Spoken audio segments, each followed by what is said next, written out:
didn't get all my notes down as usual, per usual. Oh, I got most of it up here. yeah, that's usually how we do it. Well, hi there. My name's Adam, and I know the best way to get rid of a body. Nobody will ever suspect a thing. My name is James, and I'm very suspicious about where Adam hid bodies. So I read his notes. I know where they're at. And we have a special guest for you today.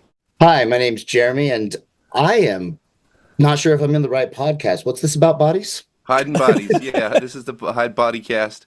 Did you have services? Body hiding? Absolutely. How about body doubling? I need body A little bit doubling. about spirituality, philosophy, all sorts of fun topics, vulnerability. A bunch of guys smoking cigarettes, just talking about life. We hope you enjoy it. Entheogens, psychedelics, drugs, medicines for the mind expansion of consciousness, and how that relates to the topics that we normally talk about. If you're at home and you have your kids with you, your little kids, put the earmuffs on them and hold your hands over your children's ears through this entirety of this episode, if that's your belief, because we're going to talk about substances that change the nature and quality of your consciousness today. So it might be an over 18 plus GIQ episode for those of you at home. You've That's our been warned. topic. We've chosen.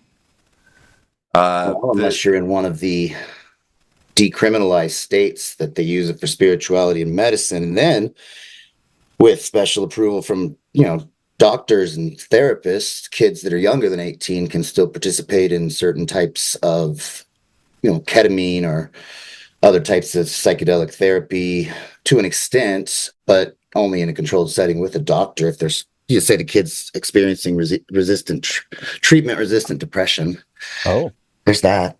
The doctors are liars and they hate us. That's So sometimes that, yeah. if you have children at home that have doctors, take them away from this episode. Don't let them listen to what we're talking about, but get those kids away from those toxic doctors. All right. Perfect. Now, James and Adam, you may know, you probably don't. Jeremy comes to us from across the continent. He's a balloon man by trade, quite astounding at that. And he's just a guy who happens to really know quite an awful lot about this topic, to the point where, at first meeting him, it's like, oh, gall, here's this guy. Like, everything relates to the history and trivia of this topic. We call that hyperfixation. And then over time, as I Google the shit that he's saying, this can't be true, it kind of is, all the time. So it's kind of a peculiar instance of this character that he actually really knows his stuff when it comes to the topic of psychedelic spirituality. So I thought it would be really fun to just hash out some of these topics. Might do a little bit about legality. We might do a little bit about state experiences, a little bit of personal history, storytelling sort of stuff, and just whatever you like. welcome. Because this is our time. This is our time to do this.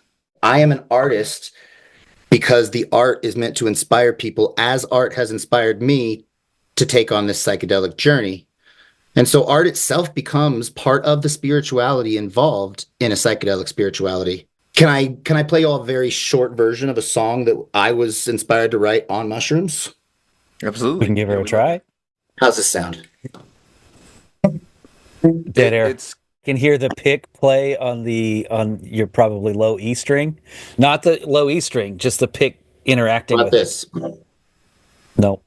I don't have to play it. I can just say it. no. I think it's a really good idea. I think it helps a lot. I mean, I think. Yeah, we'll give her a shot, and if it doesn't work again, then we can Adam and I'll hum out a nice melody for you. Okay, yeah, it figured it out. Oh, Oh, none of that. That's so dumb. yeah. Basically, Zoom is John Lithgow and Footloose. None of that. Well, why even play? You could just put a picture up or something and play the song. Yeah, that's probably how we're gonna end up doing it. One, all it is one, evolving to become like fire, burning, burning in the sun, a timely illusion, dividing us from them. But when you look within a whole, universe extends, universe extends, universe extends within.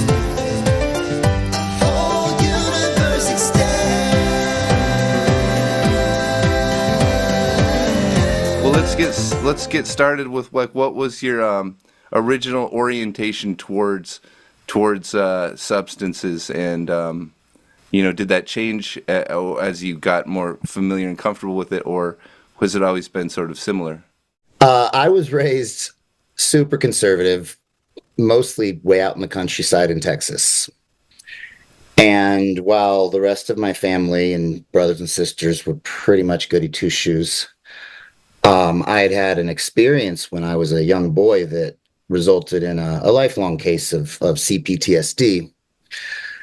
And it really made me kind of resent my parents and the religion that they brought me up in, because, how could a just God let something like that happen? As a little kid, how I felt. Never really processed those emotions, but while the rest of my brothers and sisters are trying to be good kids, I'm like, why do they not want me to know about counterculture and rock and roll? And so I just delved into the opposite out of rebellion. And of course, you come up with all kinds of stuff from the 60s and 70s, and I kind of fell in love with like the 70s, the late 60s and 70s psychedelic revolution. I got fascinated by it. And when I was 16, I basically ran away from home, but I had learned how to do balloons when I was a kid. So I already had an income, and it was easy to. All right. Hold up a minute here. So that I was about to get to the answer. No, I'll probably stop you a lot That's just fine. to kind of like dig in. So this like attitude, right? There's the temple steps, and there's a treasure in the temple, but it's like sex. It's like death. It kind of probably is death. You're not allowed to see it because you're too young. You're too innocent. It would scald your little eyes. This. So you, the intrepid monkey who distrusts authority, you're going like temple steps, like they all go up there. What are they getting out of there? It's this interesting thing where we protect the children, right? Maybe in this case that's inappropriate for you. Why is it inappropriate for you? What is it about like some people are served by those boundaries and restrictions, particularly with drugs, right? Because I mean, sex makes a lot of sense. Death, it's kind of like more of a cultural thing. But drugs, right? Being inebriated, like we're obviously worried about kids getting addicted to stuff or using them irresponsibly in their irresponsible youth days. But like here's a guy who sees that forbiddingness, and I guess just like going and finding all the porno mags or whatever, like you just head straight for it. You want to get more into it. And in your case, in your strange case, this really served you pretty well because they were keeping you from something of value, it would seem. Well, yeah. And at first, I just wanted to party. I would watch old movies, like I'd watch Dazed and Confused, say. And I wanted to be the long-haired guy who smoked weed. It was like, hey, man, when you do this, I was like, that guy's so cool. But I just got like stuck in it. It was purely by accident.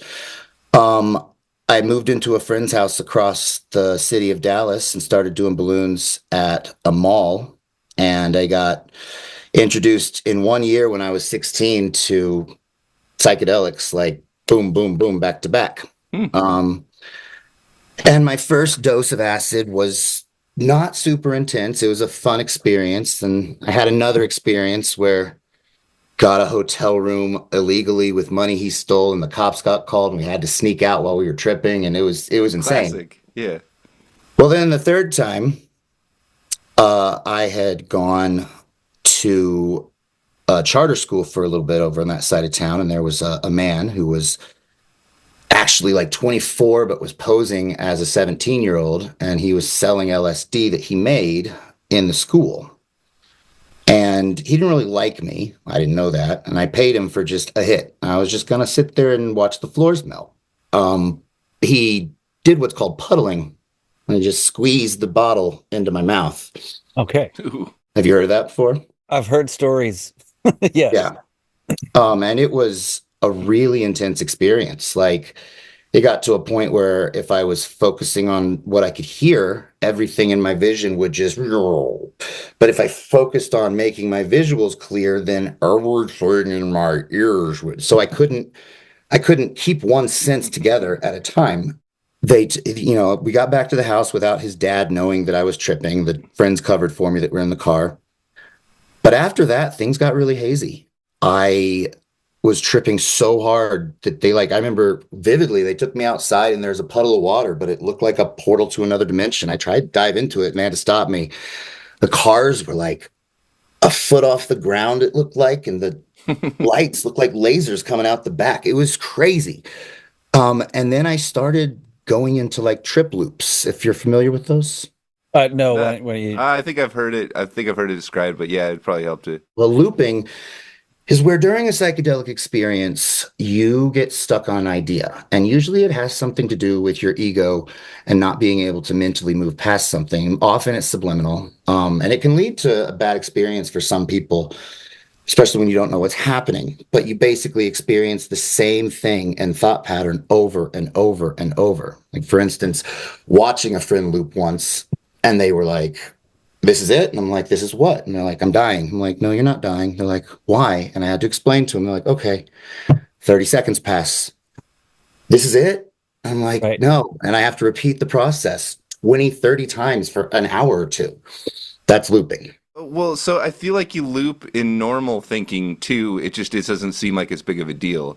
Yeah. We often just kind of go through the same cycle of thought, but when people are having these really intense trips, they're like, oh shit, I'm trapped because I thought the same thing that I thought a minute ago, and a minute before that I thought it again, and now I remember. So clearly, I'm just gonna keep thinking this one thought forever, and I'm trapped. Yeah.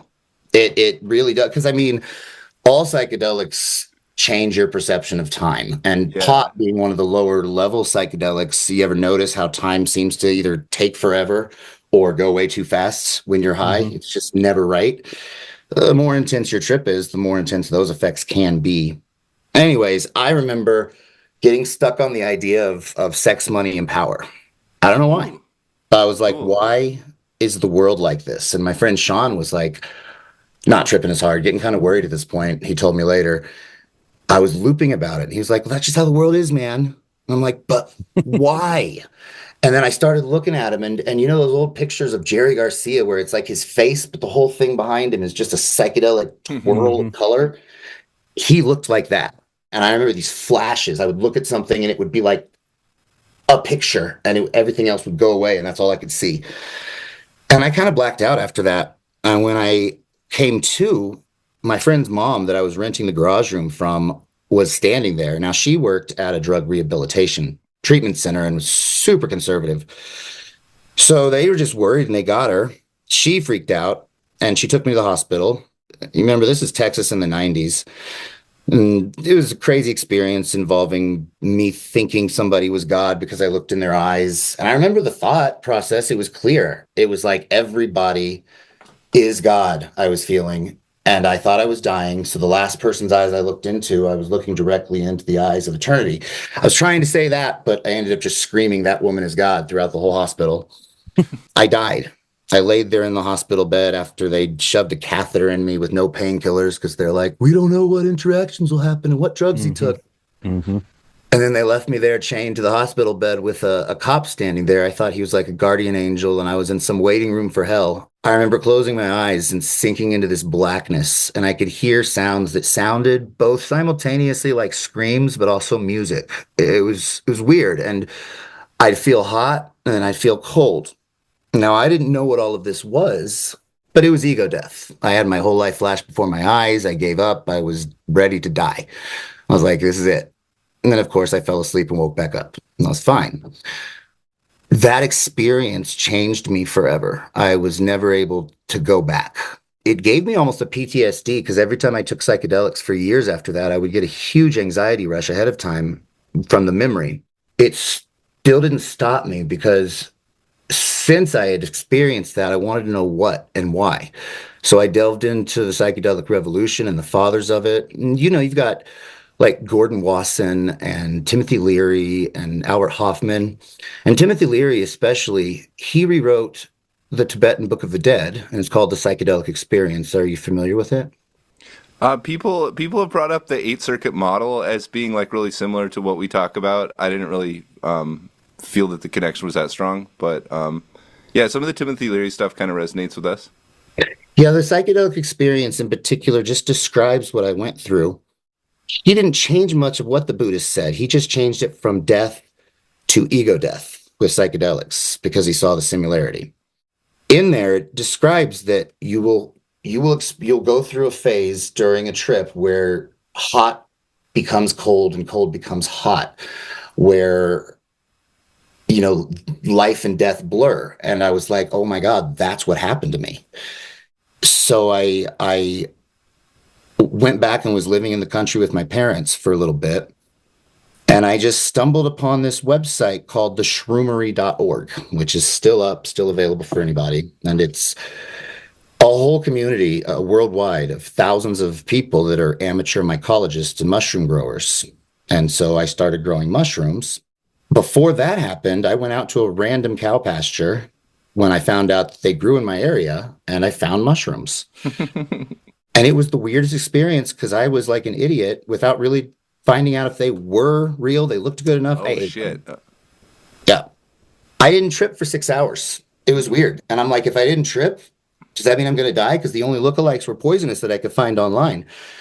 And again, I thought I had poisoned myself. They're like, you're going to wait this many hours, then you're going to have explosive diarrhea, and there's nothing they can do at poison centers, and you're dead. Okay. And so I had to go to work that night, and I did. And I took myself out to a fancy dinner, and I was like, I think I'm going to die. I think I poisoned myself. What So was it your was like the same what was your chosen last meal? Thinking you're going to die, you said nice dinner. What Steak. was your last meal? Steak and potatoes and salad. Hell Great. yeah. My girlfriend at the time comes over. I told her what had happened. She's like, you're not going to die. Here, hit this bong. And she gave me a freshly cleaned, giant, triple chambered bong and put on some Cottonmouth Kings. I hit that bong like there is no tomorrow, choked my ass off, opened my eyes after coughing, and everything was melting. And I've never been able to explain that. Like maybe they sat in my stomach. Maybe, I don't know. But when I started tripping after I hit that bong. And then I was like, well, it happened again. I was ready to die. But then the psychedelic said, since you, as you know, be very hippie about this, as the teacher said, since you gave up your control and you were willing to go with the flow, then you get a lesson that you deserve. And that was an important part for me. It became part of when I trip, I always do like an intention or a prayer kind of where I'm like, God, universe, what have you, please give me the experience that I need and deserve, not the one that I expect or want. I just ask that you don't hurt me. Mm-hmm. And I've never had even a very uncomfortable experience after doing that, because even if things get sad or I'm like thinking of my daughter and I spend hours just crying, looking at her pictures, tears of joy, of course, but stuff like that, I recognize that that's where I need to be versus going, oh, I don't want to go somewhere dark. Let's change it. Let's control it. Let's change the music. That's effective for beginning trippers. But at this point, I've tripped over 1,000 times in my life. And you really need to bond with the teacher, the medicine, and like just let go of your expectations and your ego. And it's really a practicing of like a Zen or a Taoism of some kind, or Stoicism even, where you're constantly practicing in each experience a little bit of preparation for death, a little bit of realization that everything is one, connected to each other biologically, to the earth chemically, and to the rest of the universe atomically. And I am as much a part of a neutron star as any other part of the universe. But it's also practicing that ego dissolution. Yeah, it's kind of interesting, the parallels, like when we talk about spiritual practice and we kind of do this comparative thing, we identify that there's kind of like a first person, a second person, and a third person relationship with spirit. So we're talking about this Eastern stuff, there's sort of this first person recognition. Ego, higher self? Through states of consciousness, yeah, that would be like first person if you're talking like about a state of ego death or a state of recognizing your affinity as some other thing than what you would have thought it was entering into the equation. And then third person spirit is just kind of recognizing the sacredness of nature, the universe, how these teachers arrive at us. There's a sort of miracle to that, and that would be like a third person. And then it's interesting too. You're sitting there talking about sort of setting intention through a sort of prayer to the teacher, the spiritual teacher, which is the entheogen itself, like as an entity manifest. This is a first person to second person. You're asking it for things. You're having dialogue with it. You're asking yourself, it's me. Well, sure, but you're taking on the role of one with another. So there's an I-thou relationship. And this is the same way that we deal with any sort of manifestation of spirit, is we can have this sort of devotional attitude. It can be in ourself, or it can be exterior to ourself. But they're all different faces of the same sort of idea. Exactly. But I mean, that just gives us a small lesson that all things are different faces of the same ideal. I mean, I am a big fan of the now. Like, this is things that psychedelics have taught me. It's one universe, many souls, one body, many cells. I mean, every single cell at one point in our evolution was an independent being and learned to work in perfect harmony together to make a greater whole. And sometimes I feel like that's what life is. See, like Alan Watts, the famous philosopher and speaker and writer, rest in peace, he said that trees, fruits, and planets, people, and time is an illusion, and the whole universe is just striving to know itself, which then leads right back into Carl Sagan saying that we are a way for the universe to know itself. We are its thinking, breathing, feeling parts, which then brings us back to things like Hinduism, where their stories are metaphors for the same kind of metaphysical reality that we're talking about. Like, there's the story that Brahma and Shiva were talking, and Brahma said, let's play a game. And Shiva said, yeah, let's divide you into billions of pieces and then make you forget who you are. And I will keep trying to trick you into not finding yourself, but you will find yourself and realize that you are Brahma. And when all of you realizes who you are, the whole universe wakes up from a dream and then goes back to sleep again, and the cycle repeats forever. And they had names for it, like the Kali Yuga and stuff like that, for these different ages. But it's just a metaphor for this same exact concept, that everything is one. We are all God. An ocean doesn't know a wave, but a wave is part of the ocean. And while it's individual, it can't know the whole ocean, but it never dies and it was never separate. And we're all just waves. At least that's how I feel. Sorry. ADHD, huh? Don't ever apologize. No one has right to 1 minute of your time except you and right now. People are like, I don't want to take your time. I'm like, that's cool. I'll take yours instead. There you go. These early experiences, the kind of lighter one, and then the really, really heavy one, where you received more than a realistic dose of this chemical and had your first really transcendent experience. You also got into clowning and doing balloon animals at the same time. I actually started that when I was 10 years old. Yeah? But this stuff did inform my artistic side. They go together. We'll talk about that later. But go on. I didn't mean to cut you off.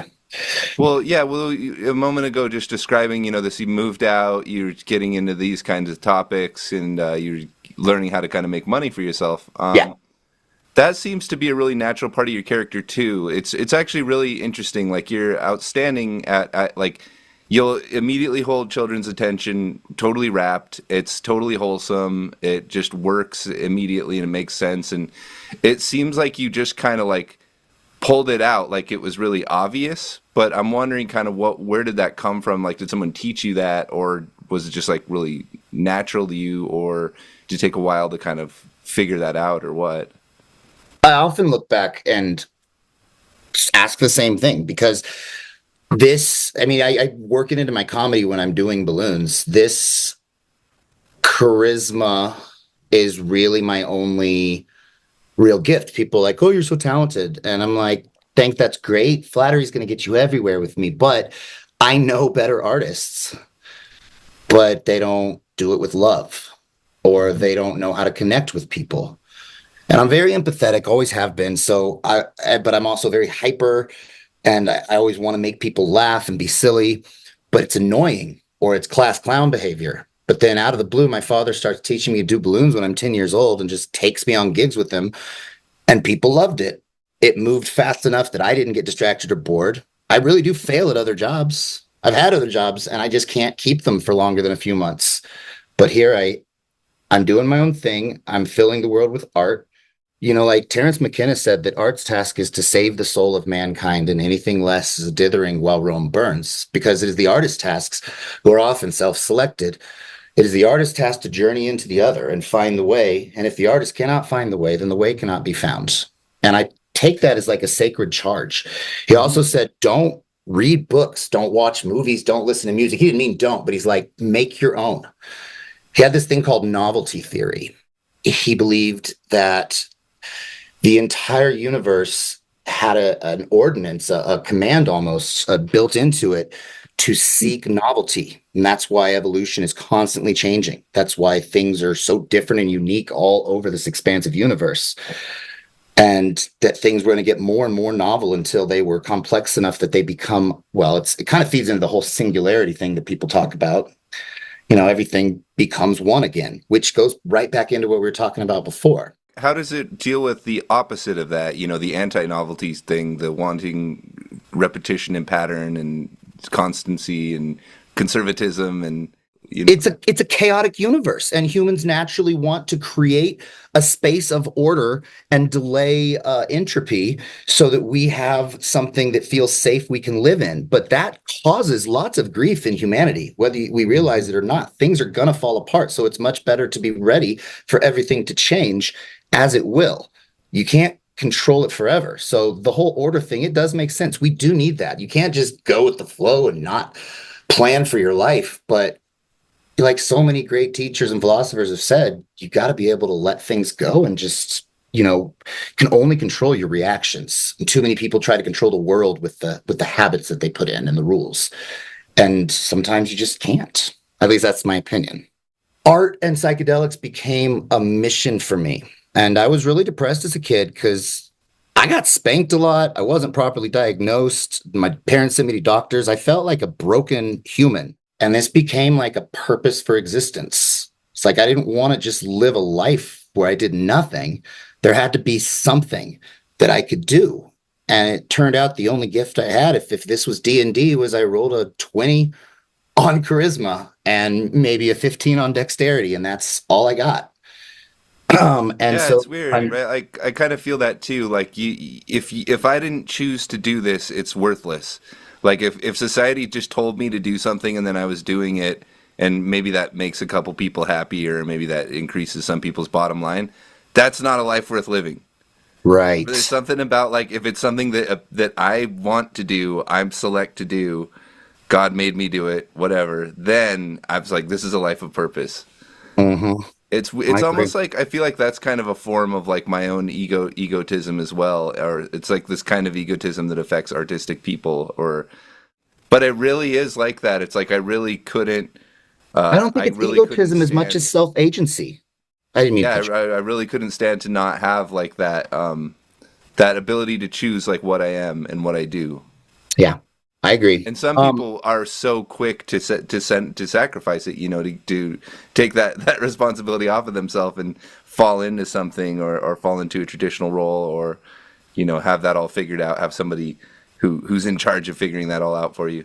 Specifically, I didn't start writing songs on guitar and lyrics until after the whole experience with psychedelics. I wanted my songs they either needed in my head, they need to be funny to make people happy and laugh, or they needed to have a deeper meaning to kind of lead people to the doorway, the gateway of psychedelics, and let them experience on their own, because that's what had happened to me. The art inspired me to understand a deeper message. And then you find the community, you find the counterculture, and then you just kind of, if you're searching diligently with honestly trying to work on self-improvement and knowledge, then I don't feel like you can go astray. If you're not taking the medicines for granted. So in this song, I say life is like tripping in slow motion. If you think bad thoughts and you're fucked. It's like on a trip, if you've ever noticed, there's the exciting rush in the beginning, which is comparable to like your teenage years. Then there's this, you plateau off, and that's comparable to, late 20s, 30s, maybe early 40s. And then there's always that time towards the end when you get like really artistic or philosophical or thoughtful, and you'll have these long, deep conversations that weren't possible earlier in the trip because you're tripping too hard. That's like your older age when you start to understand things and get wiser. And then as you're falling asleep and you're getting tired and the effects are fading, you're like, I don't want to come down. I don't want to die, but I'm okay with it because I had a good trip. But I'm okay with it because I had a good life. Every single trip is just a little practice in an entire existence. Yeah, it's kind of like the what I would describe as like a seasonal movement there. Yeah. Yeah, that's pretty neat. Although I don't know if it necessarily comes in that order for me every time. I feel like maybe sometimes my fall and winter are earlier on. Oh yeah. I'm more of an introverted kind of tripper. Then everybody's life is different, so you get to experience different lives. But it definitely, the experience has changed a lot for me as I've grown older. Like the way that I respond to it.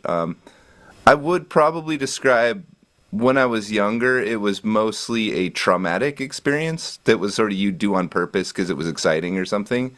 Yeah.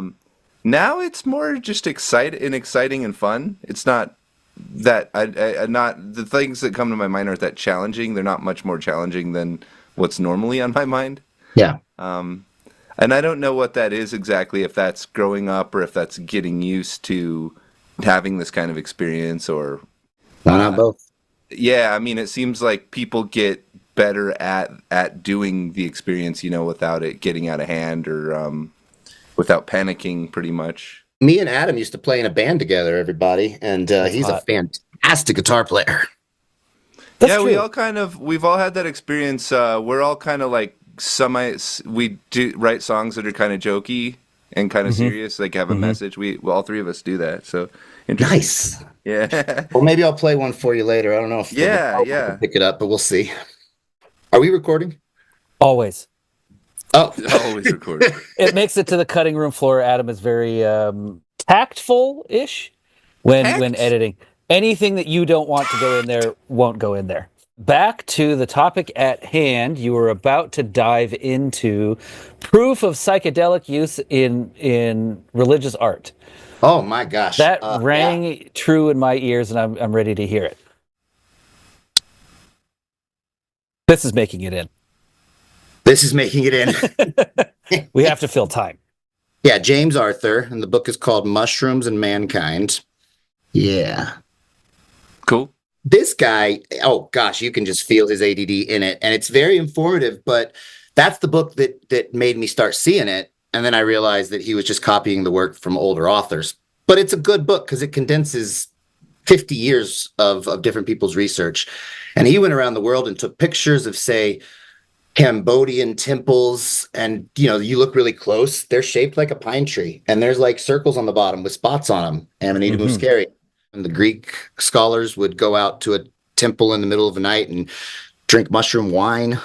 They found, I think, a 6,000-year-old tomb in the Andes with a shaman that had DMT snuff. In South America, they would use ayahuasca before battle. Vikings would refer to mushrooms as food of the gods, flesh of the gods. And they would use Amanita muscaria before battle, but they would also use psilocybin mushrooms spiritually, and sometimes also in battle. And this goes back, like, as far as we can tell. There's even the John Mark Allegro saga. Are you familiar with that? No. John Mark Allegro was the agnostic that the Catholic Church hired to decrypt the Dead Sea Scrolls. And they wanted to do that because they were so convinced, they had faith, that they had found the thing that was going to prove Christianity 100% right. And so they wanted to have a non-Catholic scientist involved in the team for scientific integrity. But it didn't go as the Catholic Church planned, because John Mark Allegro, who was, agnostic, he was an etymologist, and he knew some archaeology too, like the science of the evolution of language. And so it'll take a word and it'll follow it back through languages that language evolved out of, and root word to root word, and you can figure out what things meant to different people as time went by. So he used etymology when deciphering the scrolls, and kind of discovered that there is some evidence that Jewish people Probably through ancient history. There's a root language that Hebrew comes from even. He said that the ancestors of Jewish people quite possibly were a mushroom cult, and that their whole experience of Yahweh and going to paradise and all of that was an explanation of what their tribal culture remembered from when they had the psychedelics.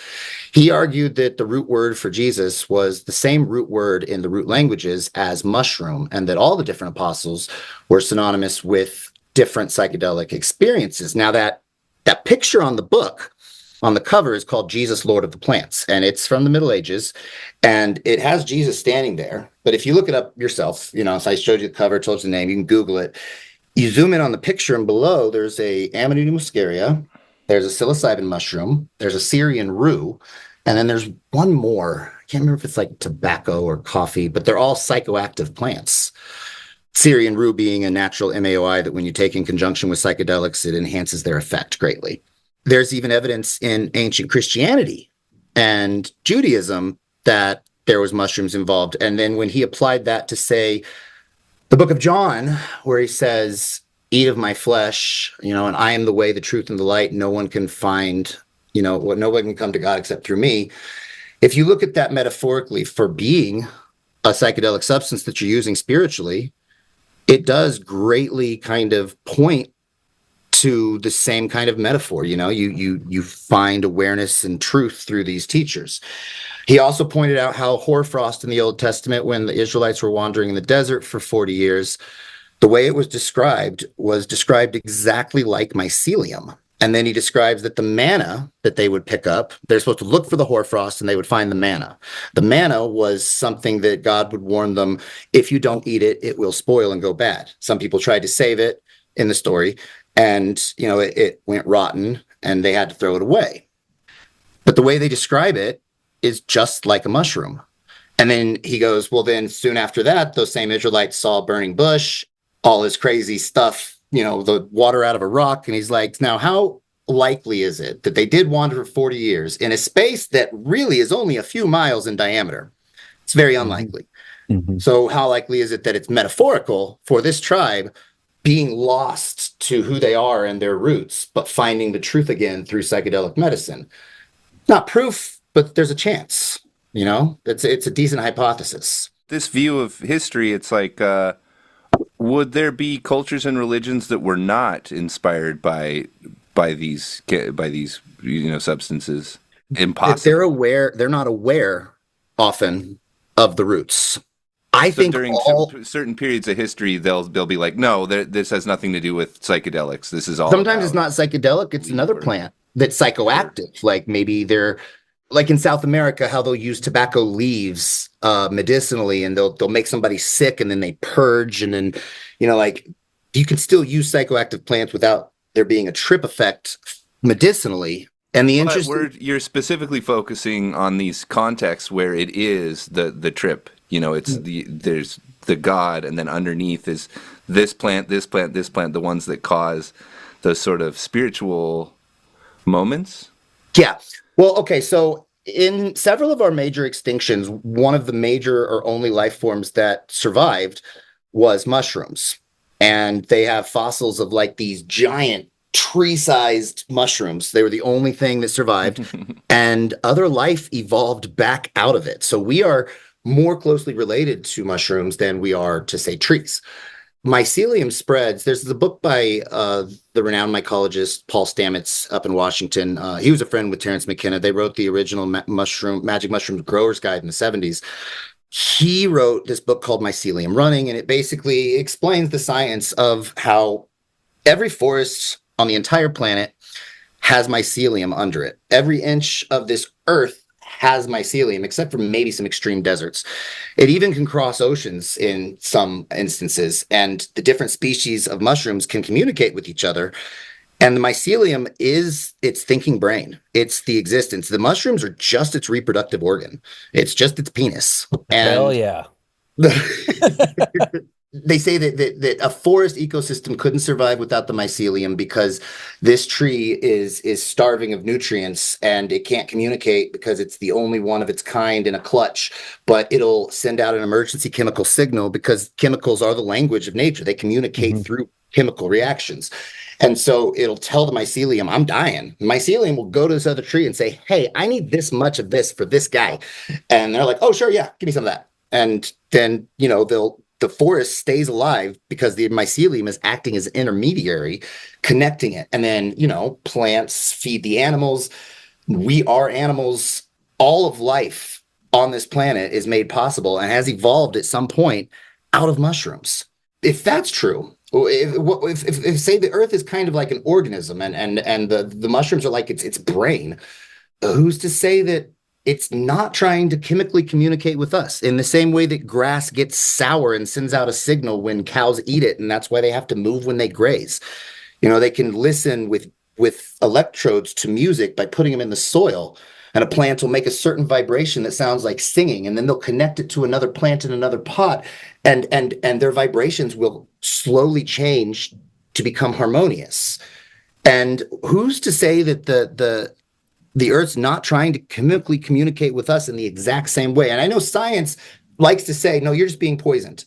Okay, cool. But that's more of a separated look. I'm looking at non-dualistic, this whole big picture of, sure, maybe it is a poison, but that doesn't mean that it can't also be a tool.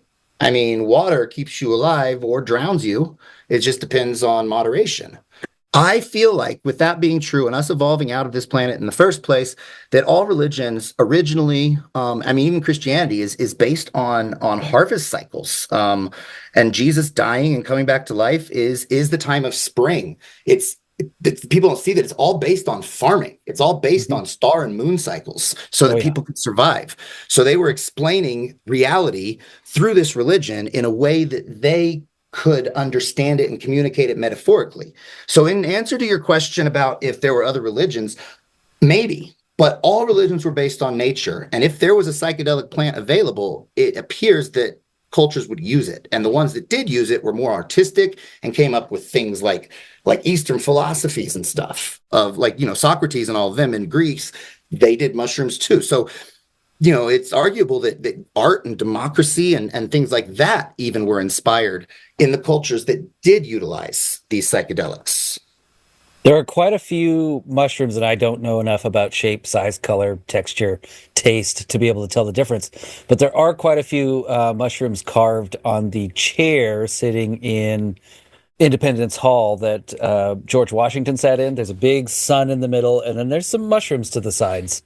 Yeah. Kind of interesting. There's a lot of conspiracy theories, too, that the elite all know this and they try to keep it from the people because if we all could trip, we'd open our eyes. And I don't know if that's true, but because of that kind of thing with his chair, it makes people. It could have been fruit. It could have been anything, but that's what they chose to carve on this chair, which ends up being a famous chair. But that was what the woodworker decided to put on there. Well, Terence McKenna also had this theory. He says that spores can survive in the environment of outer space. And not all spores can, but many can. Just like, not all species of water bears can, but some can.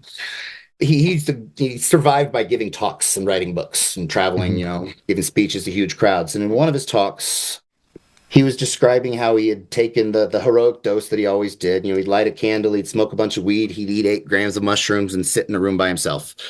And he said that they showed him this vision of a planet that was fully think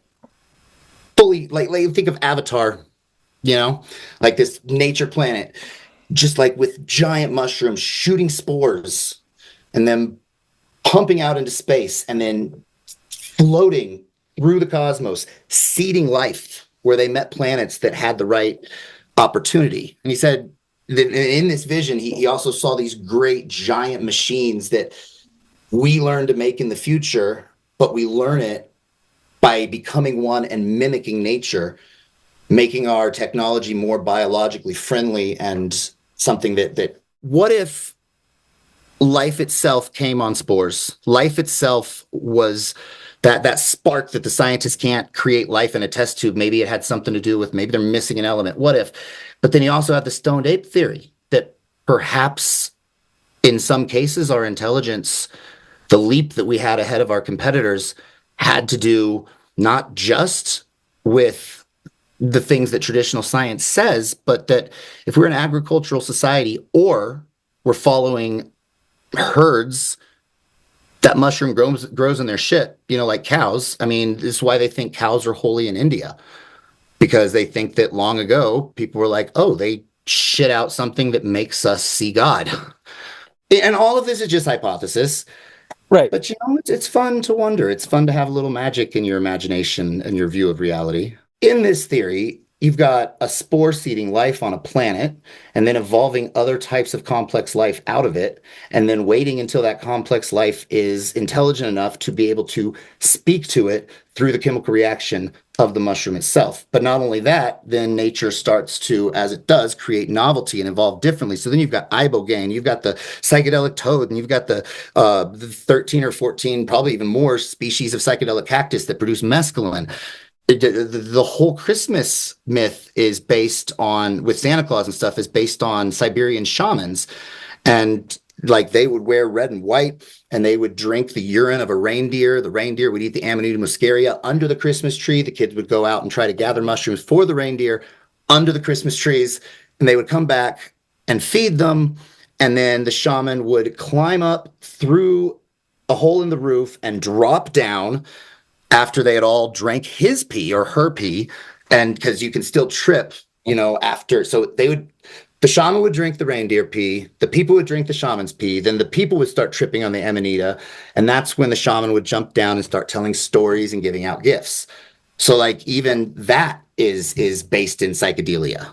Like I wasn't going to get too much into the pee play, but when you brought up Vikings and battle, there was a designated person who took several heroic doses, and then they drank their pee so they weren't sick during battle. Because you eat that much mushroom material, you're probably going to get sick.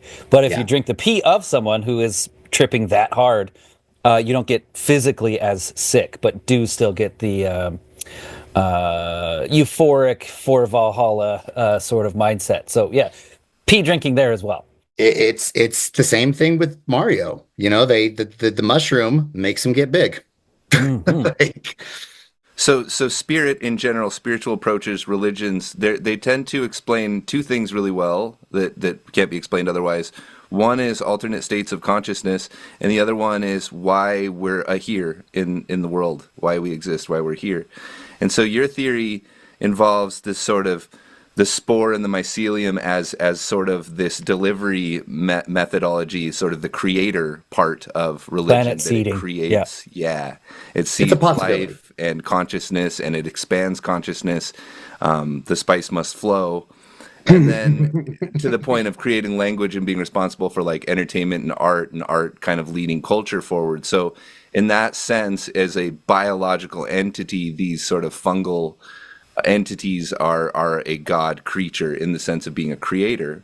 But then also, weirdly, this is the interior-exterior thing with all religions. There's also this part of it where the experience of taking these internally, orally, or through your bloodstream changes your consciousness itself, not just like the world out there or society out there, but like your own consciousness is transformed into this more eco-friendly, death-friendly, exclusionary self notions. I don't know. That's something I'd like to get into, is what is this thing we're calling the feeling of being God, whether that's as a traditional spiritualist or as a deeply traditional spiritualist in the sense of, being influenced by mushrooms, and how being prepared to die or acknowledging yourself as already dead, or to acknowledge that's where the Grateful Dead got their name. The tension, like all of the tension of the ego experience is resolved already. It's just an illusion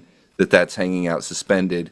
Oh, and if you fight the evolution that it's trying and the teaching, the lessons, that's, I feel, the source of what people call bad trips. They're not bad. You're fighting yourself. And, well, wouldn't you also say that of just life itself, to whatever extent, whether you're tripping or not, if you're not accepting what is happening, that's a bad time. You can only control your exactly. reaction. So this is just kind of amping that up to infinity, where you're not actually in danger, but you're just freaking out over nothing. And it's like, oh yeah, wait, no, I'm safe. This is okay, and I will die, and that's also safe and okay. I saw, we were talking about duality, two sides of things.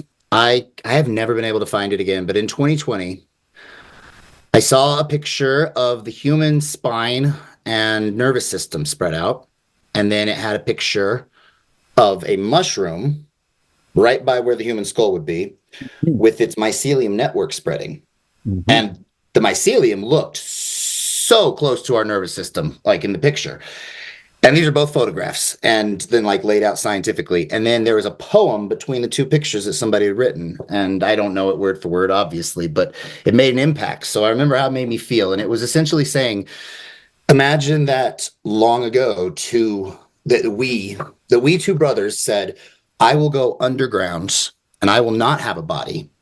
I will not have an exoform. And you will go above ground. I will keep the garden of earth and you will tend it up top. You said something about the mushroom's a God creature, but the thing is, that's when you realize I am God, you are God, we are all one, evolving to slowly become fire in the sun kind of thing. And that was a fun concept. Again, it could just be metaphorical, and that's none of that matters. I'm very agnostic about everything. I'm not sure about anything anymore because of psychedelics. I'm just sure that I need to learn more. If you think of it that way, we are closely related, or closer than other plants. They exhale carbon dioxide, they inhale oxygen. Mycelium is incredibly close to our nervous system. And then when we eat psychedelic mushrooms, we get this joined kind of experience. So no, the mushrooms aren't the God creature. We are as well. So what do you think that feeling of being God, say that someone was on such a dose that it, took away their sense of ego. Sometimes it can enhance it. I tripped with a guy. Sure, yeah. He thought he was God. He sat on my porch telling me that he was God and that I was a figment of his godlike imagination and that he could snap out my existence at will like that. And I was like, okay, Rich. And he got so egotistical. I mean, it was kind of uncomfortable. It was like 2 hours of him just raving like a lunatic about how he could control everything and laughing wild maniacally. I was like, okay, you've taken this in a whole nother direction. Bad shit happens if you fight it and try to control it. No, you're not God, Rich. What you're feeling is that we're all God, but then you're putting your own ego on top of that. I mean, we're all the same. I subscribe to the Big Bang Theory, and almost like the breathing theory where the universe expands and then contracts. I like that theory. If we all come from that original point, then we are all literally one. So why is there this separation with the idea of some higher power and us? It's not Control. like yes. Always Yeah. control. Of course, control. Yeah, that was funny. You had identified these kind of lower impulses, money, power, Sex, and money, power. Yeah, I call it sex, power, and control. Yeah. Sex, money, power. That's so I just substitute money for control, but same. Money is control. Yeah, right. Hell yeah, brother. That's subs in. And this is a good example of what I was saying earlier when you don't tell people. I mean, if people ask questions, sure, but you don't tell them how to find their truth. You don't tell them what to expect because that puts preconceived notions. The best thing you could do, especially as a guide, and I never like to say shaman as a white man. It's very disrespectful. Or medicine man. As a guide, as a tripping friend, the best thing you can do is try to help them keep a sense of humor and go with the flow. You want to help somebody experience the trip in the healthiest way possible for them, not tell them where to go and what to see. And you came to the same conclusion on your own as I did, and often people will. They're just coming to the conclusion in their own perception and words and terms. And if you try to force that, then you kind of delay their progress. It's the same as like if I constantly help my kid and shelter them, they are going to not be fully developed. They need to make their own mistakes. We talk about a lot enlightenment and things like that as they pretend to third tier mindsets in altitudes and integral theory. Someone who is perceived as enlightened can't tell you how to become enlightened. They can tell you how they got there, Somebody but who's they perceived can't. as enlightened also won't say it. Well, they can't. Well, yeah, but mostly they don't go out boasting it. But yeah, they can't tell you how to get there. Well, They can tell I you liken how it. they I did, liken it to or a things like that. teacher, right? Like a teacher can help you to get better at music, but they aren't. You're just go and listen to them talk. You're not going to get any better at playing music unless you put No, effort in and do it yourself. I Yep. think right. it's like that. Like there is some transmissibility, but it definitely can't just here. I'm giving you my gift. It doesn't work that We way, can do this the and hard way or the easy way. And here's a bunch of mushrooms. And if you The have too much easy faith in the way. teacher, that can go the opposite way, where it's like, okay, well, you need your own sovereignty. You need to Yeah. You're actually stunted. Yeah. understand this on your own terms. It's not the drug doing it. It's not me, the teacher, doing it. It's not the teacher isn't the one at fault here. It's like your decision to go through this experience of learning. The psychedelics inspire art. I mean, look at Alice in Wonderland. Look at the Beatles after they tripped the first time and how their music changed. In the movie Yellow Submarine, they were screaming at the world to try psychedelics. Look at Hmm. these colors. Look at us singing a song about love. I think Paul McCartney was the one that said, they may not save the world, but they're a good place to start.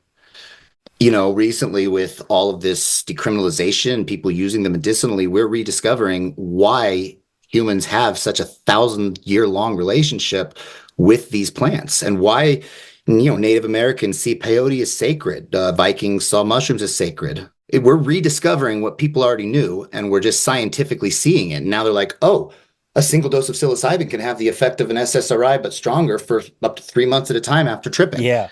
Before I joined as corporate a world as I am now, I would do mushrooms at least once annually, just because you feel better. You feel more a part of everything I for, trip like like you said, once a for months. week, once a week to once a month. I trip, and I trip lightly, but yeah, it resets me all the Yeah. time. And I refer to it the same way. It's a reset. There are approaches to spirituality and meditation, Taoism, if you will, whatever your approach is, that do not use any substances and are Hmm. opposed to using substances. There are also approaches that are almost entirely based around the use of substances. How could that make sense to you, or does that make sense to you? Like, what do you think about that, Jeremy? I think that at the roots of those practices that are against using substances now, there is often a forgotten, like we were talking about the Eastern religions, and you look at their early art, and there's also references to psychedelics. So, They like, probably didn't think about them. a yoga guy who doesn't do those any drugs, right? Because it's part of their lives. Do you feel like they're missing access to something that the progenitors of that belief system did have access to, and they're kind of missing the point? Or Maybe it's not that you absolutely need those. So for instance, my sister tripped one time, and she's the most successful and balanced of all seven of us kids. And Nice. she's amazing. But she tripped one time on mushrooms, one experience, when she first got married in her early 20s. And that's all she needed. It changed the way she looked at reality. And she doesn't even say it that way. She's like, it was magical. She's like, yeah, it was all right. Made me see things Hmm. a little different. But I saw a huge difference in her before and after. Right. Alan Watts would say, psychedelics are a great way to get a message from the universe, but sometimes if you got the message, hang up the phone. So some people need it, some people don't. I think it's interesting that the whole philosophy behind yoga and a lot of the Zen stuff is synonymous with the psychedelic experience, and that using the philosophies of like Buddhism and Taoism to stay balanced and go with the flow is also the best way to experience a psychedelic trip. So they go hand in hand, whether people realize it, admit it or not. But, I think some people with just meditation and some people with just certain life practices, I think there's many ways to the top of the mountain of enlightenment. yeah, I mean, you could say the same thing about sex too. Is that a lot of approaches to spirituality are anti-sex? A lot of approaches to spirituality are very pro-sex. Kama Sutra. Versus the Shakers. And so it's just kind of interesting. It's like, well, which is it? And I think you're hitting on a lot of the same kind of stuff I would point out too. I mean, I personally think there's kind of a time to go the self-regulated brain chemistry route. And I think that you can get to those places, maybe not the same places, maybe not, different category of places, but that these are all available to us endogenously without even using any kind of nature medicine. There's definitely stories of monks, especially Tibetan monks, that are able to. That was Timothy Leary's whole point. He says it in the psychedelic experience. He said that in the past you had to be super esoteric and meditate and all of that to conjure these states of mind naturally, but many people, they just can't. They don't understand it. They don't have the patience. They're not going to spend years meditating and being a monk. And he was like, so we have these substances that can mimic the same process in a fraction of the time. So for some people, it's a better answer because they have other things to do with their life. But I do believe, like you said, it is absolutely possible for somebody to. All one, born of the sun, bred of the earth, everyone.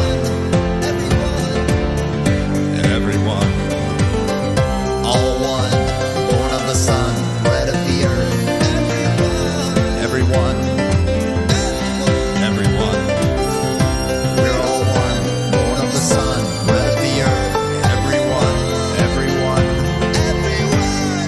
Evolving to become like fire burning in the sun. Exactly. That was a mushroom song. Like that they told me what to write, it felt like, you know? Talking about art, Yep. coming from all ages, except when we couldn't take care of ourselves. Once we became a community and we're able to, I'm good at this, you're good at that, so why don't I do this and you do that? Well, once we got enough people that were good at this and that, there were people left over like, well, I'm good at like storytelling. I'm pretty good at like blowing chewed up berry juice onto my hand on a cave wall. I'm pretty good at that. So it took a community before art really took off. I mean, people would do things for their own amusement, but it wasn't shared. That I think goes hand in hand with being able to step out of your conscious self by taking some sort of mind altering thing. You have to have other things taken care of first. Otherwise, you can't survive. I spent all day tripping. Okay, well, you don't eat today then. Or like the Native Americans. I forget the book's name, but it's an account of how this man went down and lived with a tribe that lives down in South America, and they live up on this giant plateau. And he ate their food and lived with them for like a week, and then they went on their regular scheduled tribal trip, and they all went to the same field at night, and they all ate mushrooms, and the shaman guided them through. And at the end, he said, "Last night we were gods, but today we must return and be humans and work in the fields." And that always resonated with me. Maybe the original art, because then these same people make those super intricate bead, like almost like they look like mandalas, but they're made out of beads, and they're trying to show what they see in the psychedelic state. But then doing that kind of repetitive art also becomes like a meditative practice. And so I feel like even the painting on the cave walls, all of it, the storytelling, I mean, storytelling was originally such a part of us. It was how we passed on information. It was orally, and it was metaphors. It's like the Inuits telling stories of beings in the sky that will whip down and take children if they go out at night during a storm. It wasn't that there was actually beings. It was that the kid was going to die if he went out there, and you wanted the kids to be afraid of it, but you put it in a fun way.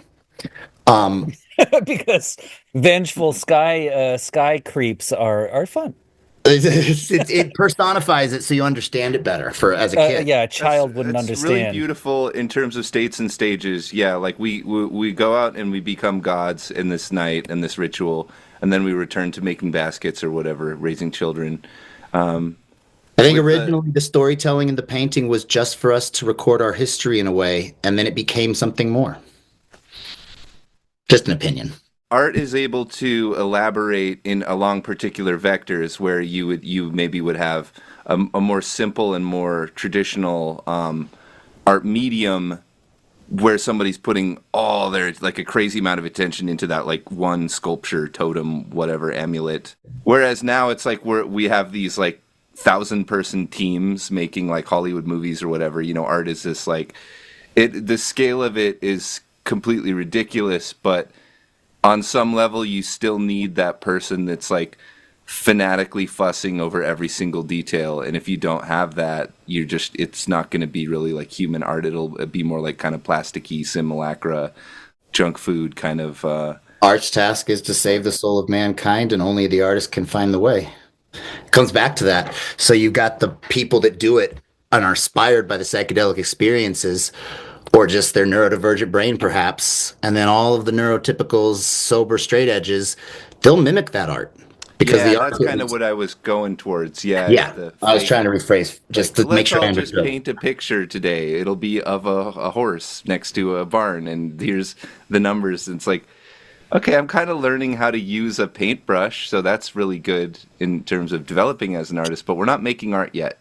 Yeah. We're not really turning ideas into matter. Isn't nature itself kind of a work of art? I mean, especially with the fractal patterns in nature and Fibonacci sequence.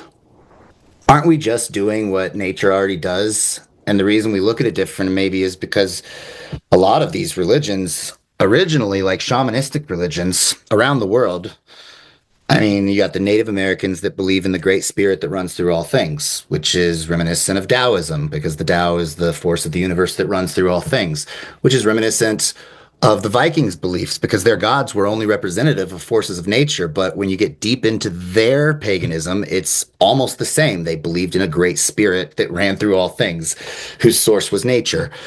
And so all of those original religions were kind of like that. And then it's almost like when they got consolidated, when they not corporate, but almost that's what it feels like. Yeah, like definitely corporate. Yeah, when they become monotheistic and imperialistic, then the religion, it loses its truth a little bit and it gets misrepresented. But I think at the root of all of them was this just longing and understanding that everything is connected.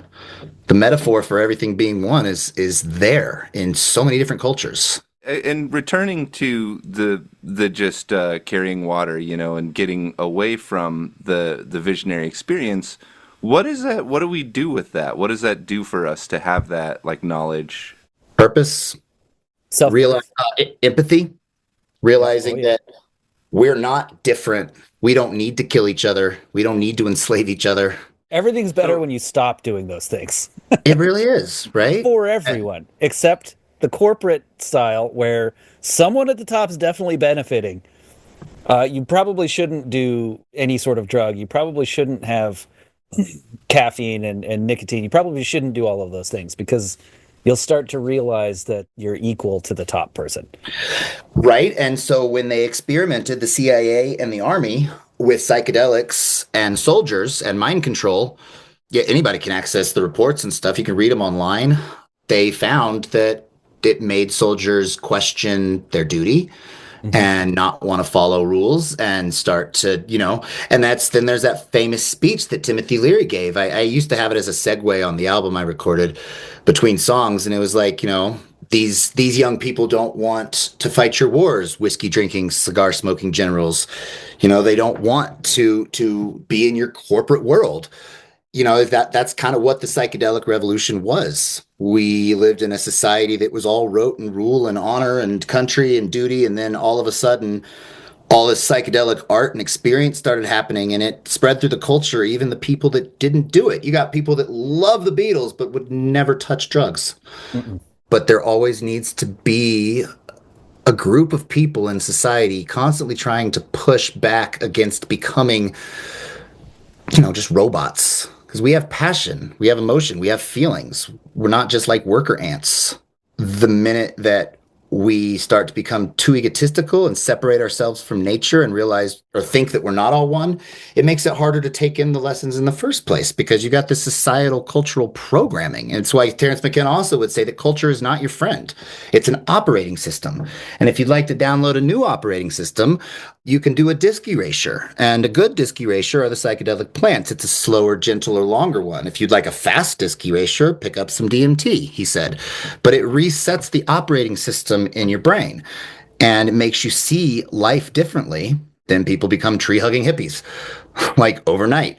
Look at A$AP Rocky. He was a gangster. And then He did psychedelics. And he even says on the Netflix documentary, How to Have a Good Trip, he said, I woke up after my first acid trip and I looked at my cousin and we were just laying on the floor. I was wrapped up in blankets. I'm paraphrasing. I might have not remembered it perfectly. But then he's like, he looked at my cousin and said, the purpose of life is to love. And his cousin went, you get it finally, bro. It changes people, man. And then he made that song LSD. If you've never listened to it, I highly recommend watching the music video of ASAP Rocky's LSD. He's singing a love song to LSD. And the girl in the video is LSD, and she vanishes in the wind at the end. And he shows the experience with the lights walking through casinos and the way it makes you feel. And there's even a scene in there. And on an interview behind the music, he explained the light changes and the camera's upside down, and he's rapping to himself in a broken mirror. And it's a verse of pure gangster, like, excuse me, chains, cars. But what he's saying is that was a picture of his old self. And the cracked upside down mirror was to represent how messed up and backwards his views in life were, or something like that. And at the very end of that verse, he goes, it looks like the new me is gonna take some getting used to, and it fades off. And it goes back into the psychedelic stuff, the soft stuff. And he said that was representative of the change that it made in him. And it's just one artist. It's happened to so many of us. I guess what I'm finding most interesting in terms of this discussion, not just your platform or our platform, but where they intersect, the dualism here, like that, there's an almost like vilification of the human ego, the human person, that it must be healed of its innate tendency towards barbarism or sex, power, control, power, money, that whole thing. And that is achieved generally most easily through using psychedelics in particular, this class of drugs that sort of makes us more okay with dying, more okay with not being on the top, more okay with going with the flow, understanding ourselves to be an expression of nature that is impermanent instead of separate. Seasonal, and not separate. Yeah. And I mean, it's rather dichotomous. Like, do none of those impulses just arise from a normal human brain and a wholesome experience of living in a family and working a job? It's like, is this whole thing, fallen, sinful? Is this whole thing that we're doing? There's not a shred of dignity to it. There's not, it's not itself an expression of the beauty of nature or the dignity of what we are besides nature, besides animals, that there's something angelic to the human being that doesn't come back to the great Earth Mother, that is like our own unique, it's kind of a Lucifer point of view, but just, it seems really dichotomous, and this is the very dichotomy that I think it's interesting to explore with you, because you and I tend to be on the opposite sides of the fence about this. I'm very like ego, logic, not even really science, but just like I really have a lot of faith in the human experience and human society and human civilization and the rule of law and shit like that. And I think a lot of your perspective that you express is like the chaos element, the like, no, fuck all that, like it's broken, it's corrupt. I think we both see both sides of it, but it's interesting that we kind of play these teams in it. And the ego's not logic and following rules. The ego is the identity that we create for ourselves based on our experiences and the programming from our culture.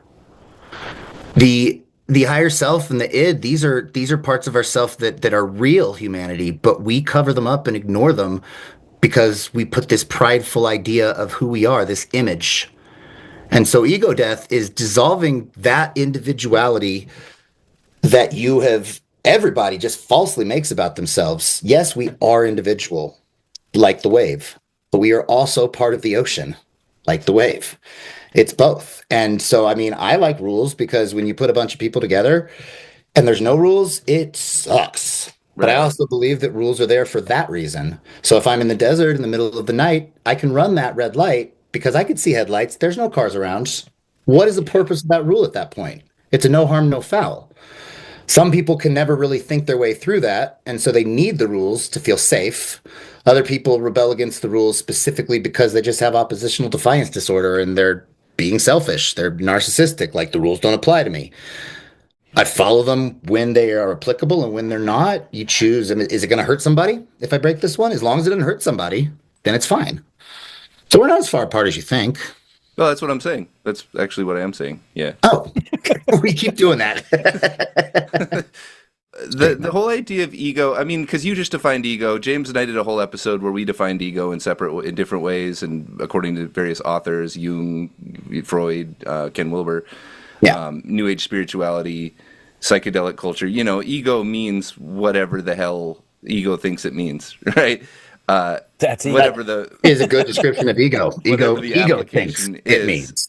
I've always had this kind of benevolent view of the ego, you know, as I just kind of I heroize it a bit. That thing which stands apart from everything else and kind of makes its own rules and observes, you know, the reason of things as they exist now. Not sexy or cool, you know, it's very, very square way of seeing things, but we can use this sort of configurations, these sort of operating setups to approach situations with incomplete knowledge, and those allow us to execute like quite amazing functions. You know, these are memes. These are sort of like transmitted ideas that we conglomerate together. And you mean meme in the Richard Dawkins sense, not the sense. Okay, good. Well, that's another word that we've defined a billion times, but yeah, just patterns of replicatable information that we recognize as like, oh my God, I am just such a constellation of, I have so many different memes, and there's really nothing else going on here besides this aggregation of memes and this transmission of memes.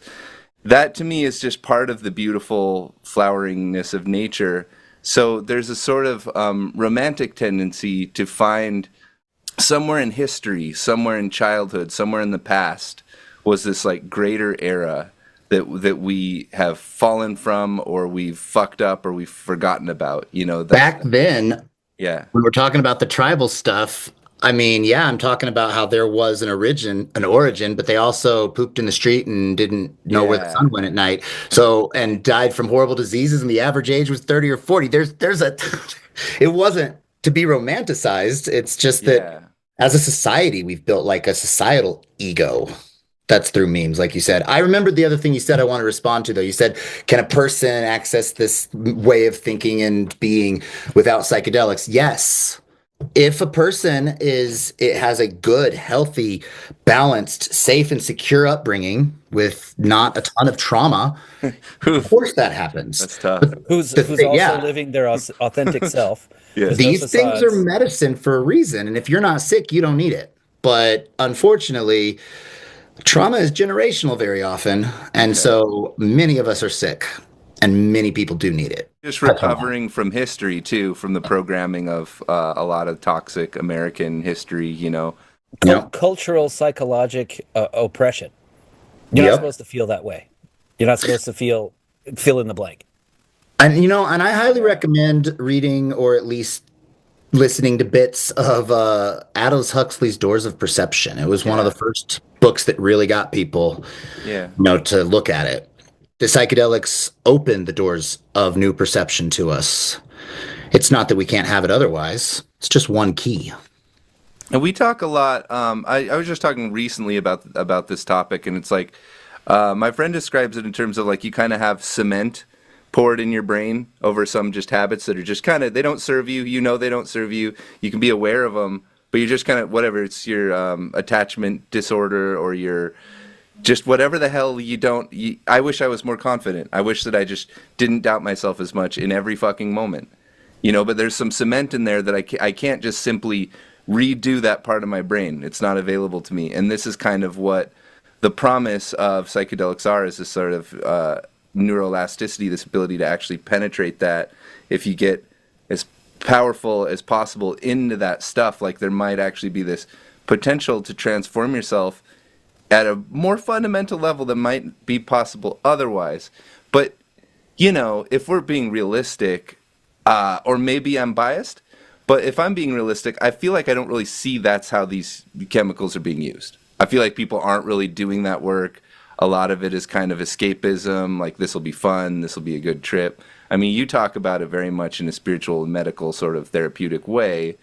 I'm skeptical in my own ability to accomplish that. It's a desire that I have. I want to work on myself using these entheogens for that purpose. Set your intention. Right. I mean, that's what I'm saying. So as I approach it, I'm going at it with this idea. Okay, I see where I'm hung up on things. I see where even from my own perspective, I'm being silly. I want to have a pretty whatever's required to help me kind of break through on that, right? And is that a sufficient I think intention? Or? so, but at the same time, you got to realize that it can lead to the trap of unintentionally going in there with expectations like, I'm doing this to work on something. Sure, No, like, think about the best, most wisest Zen masters. They always have this kind of like this attitude that there's this secret joke that they're on that nobody else is. So, with wisdom and philosophy comes joy and humor, and sometimes, showing your emotions and crying when you need to. I've found through all my experiences that with that intention always in the back, the psychedelics will, sometimes I'm just going to sit there and laugh my ass off. And if I was to be like, I have to stop laughing at cartoons and stop and be serious, I'm going to ruin it. But then sure. sometimes after that flows and I just go with it, I come to those things that I needed to work on when the time is right. And sometimes it's not every trip, but I feel like everything that I do experience, as long as I've got my heart pointed in that direction, eventually leads to what I need, Hmm. but not when I expect it. Okay. I mean, I have the experience where like if I don't do that, I'll kind of just beat off and watch cartoons and eat cereal and stuff. And I mean What's that, and wrong I'm with not saying there's feeling anything. happy and I'm not saying there's anything wrong with it. I'm just saying that's not what I'm looking for in terms of, like how, like if we're but you're trying to looking for classify, something? yeah, exactly. If we're classifying these as having a pragmatic use, then you kind of have to be able to say, okay, if I approach it wanting this, do I get that out of it? Let I them mean, lead the otherwise way. it's just kind of this mysterious, like, how would this differ from just walking up to a stranger and asking that stranger, what should I do with my life? Just let them lead the way. That's all. Is this stranger? No, the mushrooms, the teachers, let them lead the way. But that's what I'm saying. Why would I trust the mushrooms as opposed to some stranger on the street? Oh, because the stranger has an ego and an agenda, and the mushrooms is just a chemical thing that really is unlocking your higher self and tamping down your programmed ego. And sometimes you'll need to work through a lot of things before you're ready to face what you think you need to. Sometimes just sitting there watching cartoons, laughing and feeling safe and having a wholesome experience for a few hours is in preparation for what you're going to face the next time. Sure. So then, I mean, setting intentions. Why bother then? Why not just not have intentions and like? It's an intention, not a rule book. Well, Does that make sense? the question remains: why do it? Well, What is the because then you intention of are it? telling your subconscious that I'm not controlling this. I'm ready to do what I need to do when I need to do it. That way, if something uncomfortable does come up, you're not like, oh my God, I'm having a bad trip right now, or something like that. Okay. It really helps you remember to go with the flow and to accept the good with the bad. I've had this experience where what you're just talking about, where you like, I'm going to do this, and then you take a fairly good dose, and then I forgot what I was supposed to be doing, but the whole trip I was really stressed about something I need to be doing, but how to do it. And see, like, you can't push it, but the intention lets your subconscious know that you're okay with some uncomfortable stuff. Just let the medicine do its work at that point. If otherwise, if you're having trouble here in Colorado and probably in California too, they train people as psychedelic assisted therapists at different schools, and they will trip with you and basically just do therapy during your trip session and also leave you alone to listen to music and stuff like that. Check in on you. Therapists say that the equivalent of progress they can make doing therapy when somebody is on MDMA or psilocybin is equivalent to months worth of individual sessions. Hmm. They're a tool. You're not trusting a stranger, you're trusting your higher self and not your ego. Your lower self or yourself is the one who's identifying this as your higher self. I'm the one who says that the teacher is my higher self, or that this experience is just me getting wasted. I'm the one who makes that determination. Mm-hmm. So, I mean, there's so much, you know what I mean? Like, there's so much potential for our own bias to enter into our accounting for the experience and what we give it credit for and what we don't give it credit for. Yeah, well, if anybody who's been to a music festival and sat around the fire with a bunch of wooks and conspiracy wooks, there's a lot of people that use psychedelics for their own weird conspiracy theory feeding. But Yeah, right. again, that is placing the ego on your trip versus using, like, for a moment. The hardest thing for the ego to do, an egotistical person to do, is admit that they're not right all the time, that they don't know what they're doing, that they're not in control. By doing that, you practice relinquishing control, just as you would with, say, like yoga and breathing and letting thoughts go when you meditate. You're practicing the ego dissolution, and the psychedelics just enhance that and speed that up. When people take super high doses, I love reading trip reports, like, say, on erowid.org or something. I love this one. He said, I was ripped apart into a tiny, tiny 1,000 billion mini pieces, and I had to put myself back together before I could come back to reality. It was just the way it represented, but it destroyed his ego. And then his real self behind all that programming then slowly came back to his reality with a new perception and a new lease on life. Is that woke or is that like Wookie? Is that both? No, a wook is the name for the really, like, say, super skinny white dreaded guy with tattoos who's really dirty and kind of smells and, is smoking meth around the fire at the music Oh festival. no. Other The than that dirtiest last thing, hippie. I was all aboard. Wooks are the dirtiest hippies. Okay, all right, all right. And some people are proud. They're like, I'm a wook. There's even an artist called Wookfoot. I'm like, I've hung out with a lot of them. I'm like, you guys are fun, but the government is not spying on us through every single bird. There's the earth Oh is yeah. not flat. They go off deep end, man. I guess just because this is an active area of questioning and things that we talk about a lot.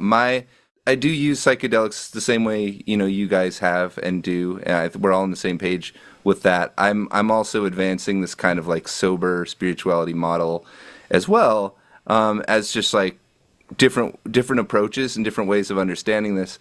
One thing that I really question about the DMT or whatever experience is how sticky it is, how much it actually, okay, it changes you while you're in the state and, you go up and you become the deity and then you leave that situation. But like, how much of that really persists with you and how much of it is rewritten into your ego story? Now, I'm even more wise than I was before. Now I Oh, understand the universe even better. people bragging about, I've experienced Yeah. ego death so many times. Right. It's like Weird Al saying, and I know I'm a million times as humble as thou art. Yeah. No, Exactly. it's not a cure-all. It takes a lot of personal work. And how much sticks with you? Yeah, I went through that same phase. And then I realized I sounded like a dick by hearing somebody else talk just like me. I was like, ooh, is that what I sound Right. like? It was through, just like with anything else, it was through repetitive tripping, coming back to it over and over, even after bad experiences, and saying, okay, I want to do it again. I want to do it better. I want to do it right. So I think a little bit of it sticks with you every time. And the more you do it with good intention, I mean, psychedelics have been proven to be neuroregenerative. So Mhm. when we do psychedelics, especially the plant-based ones, our brain is exploding with neuroregeneration. Whereas other drugs, they kill your brain cells. So like, Right. Yeah, that's amazing. Yeah. so and they use psychedelics in the therapy. They use them to erase negative habits and thought patterns. I mean, there's so many stories, especially like in the Native American community, of where somebody is like a lifelong alcoholic and can't quit, and AA didn't help. But then they go on one hardcore peyote trip and they never touch alcohol again.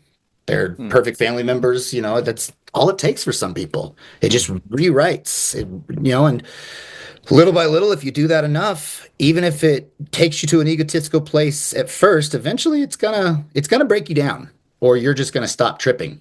I've seen people do that. They're all into it and they're all ego, like, I'm so awesome, I'm a prophet now. And then a few years later, like, oh, I don't do that anymore. It just, I didn't like the way it would feel sometimes. And John Lennon was like, I stopped doing acid because towards the end of his life because of all the bad trips. And I'm like, that makes sense because John Lennon was a super ego driven person. Yeah. Like, Yeah. so just like any other tool, man, you can hunt with a gun or you can go murder people. This has been amazing. If we ever want Jeremy, absolute to, pleasure. Yeah. absolute pleasure, James. Yeah. Absolutely. And please come back sooner rather than later because I feel there's so much we didn't even open the can of. Oh, and I'm really into a lot of other topics too. So if you guys ever just want, since we can all three talk so well and the conversation flows, I would love to be a guest on whatever topic I know about. Hell yeah. Or You guys are great. even better, one you don't know about. Yes, Let's there we get go. in.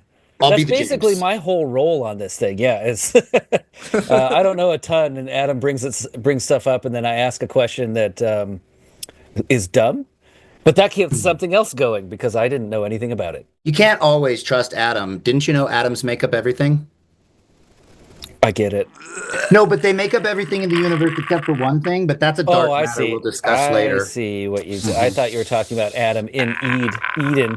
Oh, and then but then also the thing is if you get deep enough into the science of an atom, things get really quirky, but that's a discussion for another Here he time. goes once again. You're an actual dad, so you're licensed. Yeah, You know, licensed and approved. It changes your life. It's like, and people without kids are very intelligent and mature, but having kids also does another level because It's a different thing. life is dependent on you.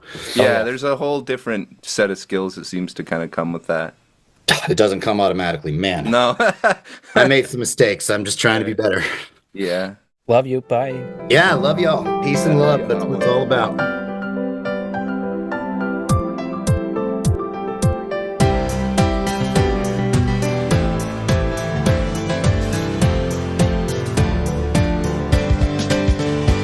One, all is one, evolving to become like fire burning in the sun.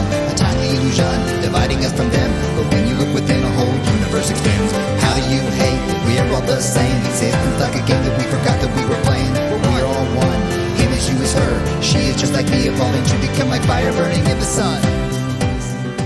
Well, that's been Well, another episode of It is Unthinking. about that time. I gotta say, it is approximately It is. that time. It's just nigh on about that time to hit that Time. old Pick it up. dusty Ship it out. trail. Hitting that trusty trail. So why don't you go ahead and hit that like and subscribe if you haven't already. Join us on that Discord if you haven't already. And, come and check us out repeatedly in the future. All right, hey, Adam, At are a you going to medium leave? pace. Nah, I'm going to stay. No, I'm going to stay, but thanks for watching. Namaste to you all. Okay, love you. Bye. Okay, all right, if we have to go. There it is. There it was. Put it in the can. Amateurs do 2 takes. Dog pinned it together while doing laundry and having that dog live up Danielle's butthole. Byron doing and that Josephine seemed mild compared to this fucking butthole Really? liver that we have. No. That Just sucks. like inside as they move.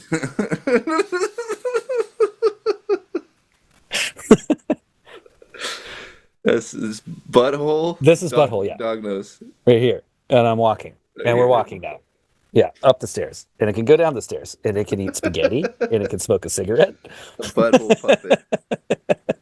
Oh, Danielle did not believe me that that was going to be the case. Well, she didn't not believe me. She didn't know how extreme it could actually get.